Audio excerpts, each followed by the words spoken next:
Go ahead. Hi, you're watching Untitled Vaccination.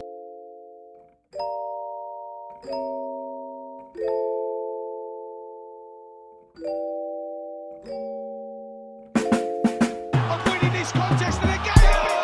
He's down and surely out this time. It's all over. It's a huge win for Srikaset Sorang this time.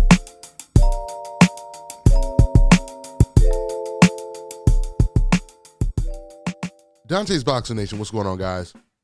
So if you've been watching boxing for quite some time, you will notice this consistent pattern that takes place in the sport.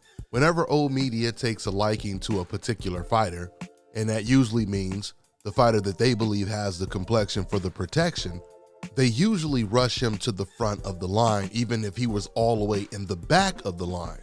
Meaning, soon as he gets a decent win, old media, they rush to say that he's the best fighter in the world, or in some cases, top 3 one of the best fighters in the world.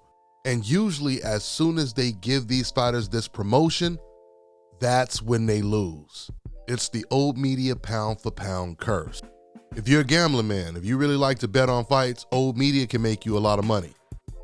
Because as soon as they start calling somebody pound for pound, all you have to do is wait for that fighter to step up in competition just a little bit and then bet against him. Because recent history has shown that they often will lose in those situations. Like when Canelo stepped up in competition to fight Bivol.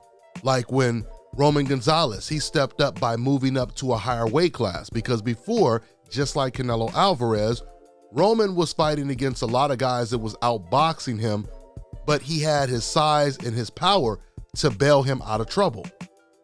He no longer had that equalizer when he moved up in weight. This is the problem that Canelo had with Bivol.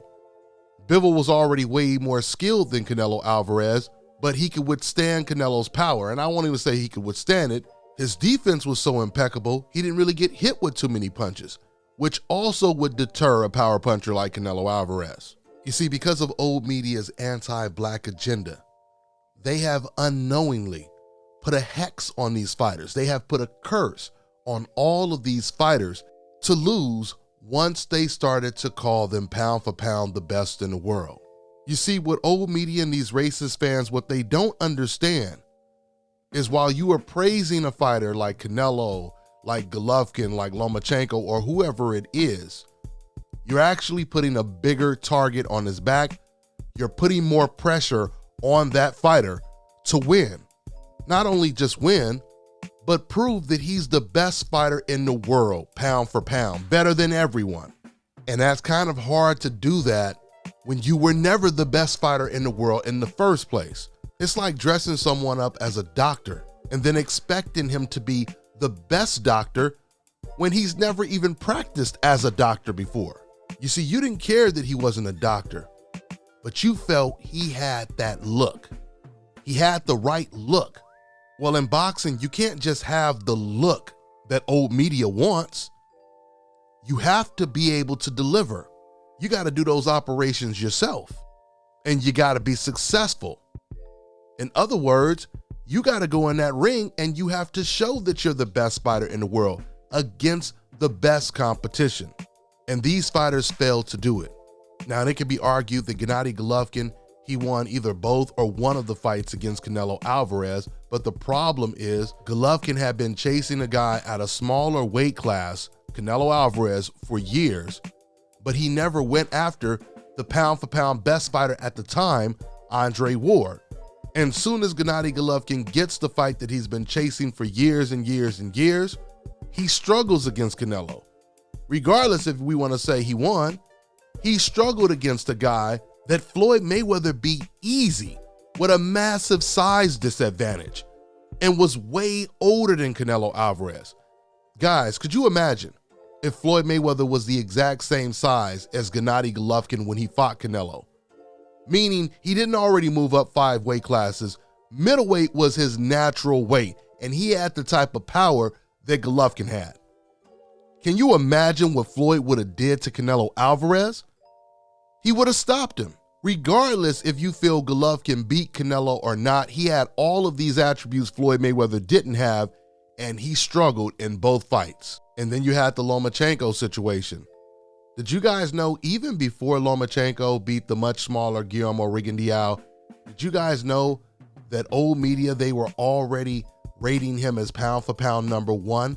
At least some old media members.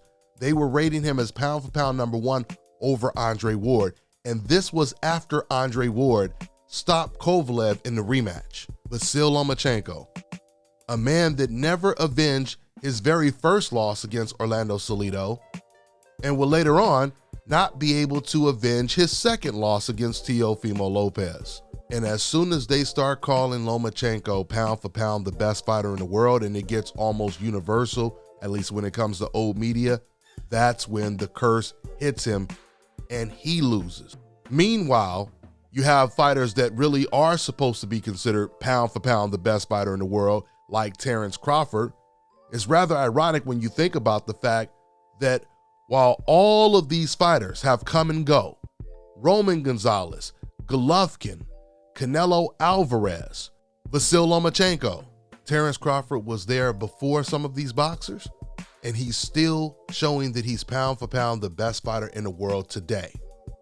When you compare Roman Gonzalez to Terence Crawford, you would think that Roman Gonzalez is like 40, 45 years old. But he came up around the same time. Actually, he came up after. He emerged after Terence Crawford.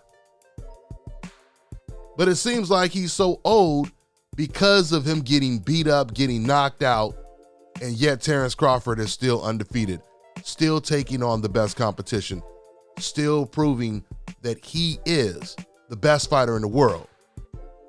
And he avoids the hex.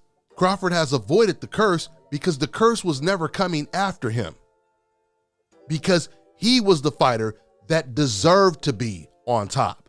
The curse was only coming after fighters that never deserved to be in that position in the first place. Errol Spence, who I believe is pound for pound number two the best fighter in the world, he's never had to deal with the curse for the exact same reasons. And regardless of who wins that fight between Crawford and Errol Spence, losing that fight wouldn't be considered a curse because that is truly the best fighting the best. It's the biggest fight in the sport of boxing. Not all the time, but usually when a fighter on the hope list, when he loses and they're calling him the best in the world, usually he loses to a heavy underdog, like Lomachenko versus Salido, Lomachenko versus Teofimo, even Canelo Alvarez versus Bivol. Bivol was a 5-1 underdog in that fight. And even Roman Gonzalez was a huge favorite to beat the Thai fighter that ended up knocking him out. So old media, they can keep putting their favorite fighters on the pound for pound list, number one, fighters that don't even deserve to be there, but all you're doing is putting a curse on them. That's all I got for now, guys. I'm on to the next one. Fellas, I've got some great news for you. If you've lost your hair or have a receding hairline, the time has come when you can finally get your hairline back through a process called Scalp Micropigmentation. So here's how it works. It's a hair tattoo that replicates the look of your hair follicles when you have fully shaved it down. So to get this hookup, make sure you follow and contact my man Scalp Carolinas on Instagram. All right, now check this out, guys. If you're looking to repair eczema scars, burns and bruises, dark spots and blemishes, then this right here is the perfect product for you guys. It's called Elo de Key Face and Body Oil. Athletes and top-ranking boxers, they're also using it after training to reduce swelling, inflammation, and to ease the pain. So get yours today. Go to elodekey.com, like them on Facebook, and follow them on Instagram.